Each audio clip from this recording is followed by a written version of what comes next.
Earlier this month I made a video about the Sega Genesis compilation console, and so now I was finally able to unbox it. The holidays, are finally here, and I have my normal Genesis for reference. Now in better lighting you'll see this is a really small unit. It's very light. This supports two wireless controllers and two wired or two wireless. It's up to you really. Yellow, white, and your power. And so you don't get the headphone jack like the normal Genesis, but I mean I got it for 30 bucks. So I also got the controllers. Here's a normal Sega Genesis wired controller. Well, it's the one with the 6 buttons, but if you were to compare that to the other controller, this is the one that's supplied with the new Genesis. They actually give you two, in fact. They're pretty similar, and all you do to choose the player 1 or 2, there's literally a button right here, 1 or 2, switch back and forth. And so as you can see though, very similar.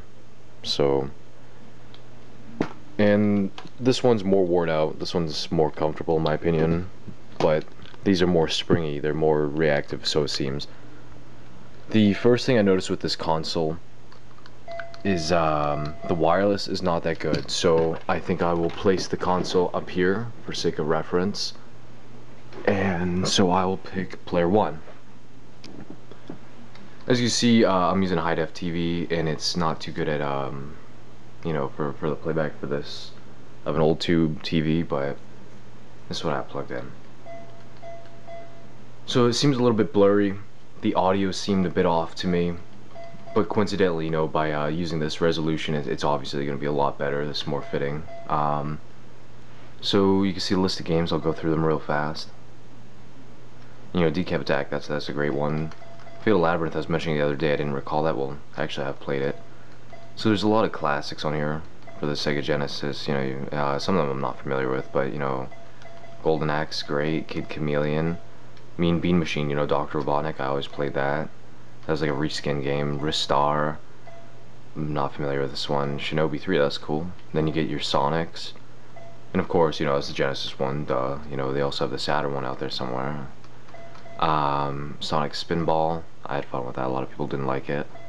You get your Streets of Rage games. You get both Vector Men. I'm not familiar with the Ooze, so I'll try that out sometime.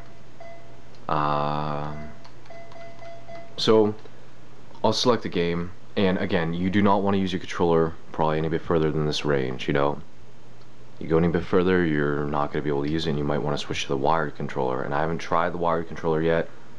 I have not even tried the top loading part of the console. I'm going to try all that though for the sake of this video. So, okay, so for the sake of reference, I'm going to pick, there's Echo on here too, that's pretty cool. I'm just going to pick a Sonic game. That's something we're all familiar with. There we go, Sonic 2, that's my favorite. So again, to see I went outside the range. You want to make sure you select with Start. If you hit menu right here, you will go back to the main menu for this console, and that's how it works. There's power and menu, so you get a quick access to all these games built in. Some of the audio is missing. And that's the first thing you'll notice right off the bat. So it does sound a bit odd, but there's some great bass retention, I will say that. So everything seems to be working. Again, you get outside that range though, and your controls will start to bug out. It feels like things are a little bit delayed. I'm getting stuck, but that's the main thing though. You definitely want to make sure you set this console up in an area where you're going to be able to easily reach it. And for the price though, for 30 bucks, you can't really argue with that. And if worse comes to worse, you can try the wired controller, which is what I'm going to try right now actually. Alright, let me see if I can get the cam there. The audio's pretty odd for me right now, so I'm using the wired controller, if you can see that. And it's definitely more responsive. For whatever reason, the down still isn't working too well, but so I'm actually having to pause a bit more.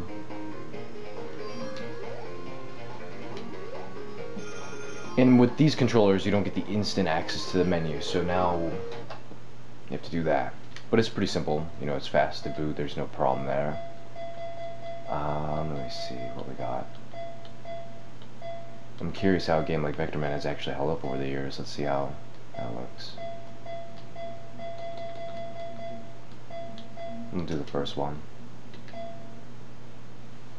As you see, very fast. I have the Sega Genesis compilation for the 360. It came out like 2009, I think, or yeah, 2009. It came out for 40 bucks, brand new, day one. Everything seems to be working just fine. I myself, I was trying to find my Sega Genesis game Zero Tolerance, and for whatever reason I just was having a hard time finding it. Wanted to pop that one in actually. Sorry about the cam not getting in view entirely, but... So this is one of the later Sega Genesis games. You know, Vectorman 2 came out pretty much at the end of the console's life. Everything looks great. So, now let me try and plug in an actual cartridge. Let's see what happens. Okay, so I got Ghouls and Ghosts and X-Men 2, but I prefer this. So I'm gonna pop this in. We're gonna see how the top loading part works. Whoops. Come on. So it doesn't fit too easily, but I got it in.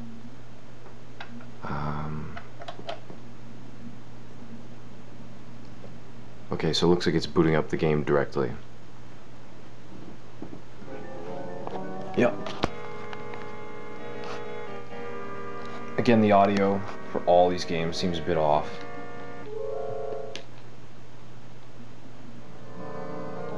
I mean, using common sense, there's no red and white here, so... This is one of my favorite Genesis games, but it's hard as heck. I also have the NES version. I prefer this one, though. And I know there's tons of variants for this, actually. Looks like the old guy jumps out somewhere around here. Yeah.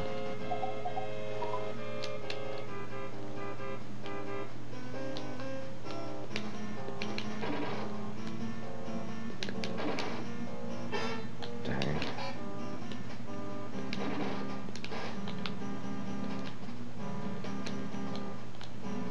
Alright, it's gonna be a suit of armor or a new weapon, let's see. Yeah.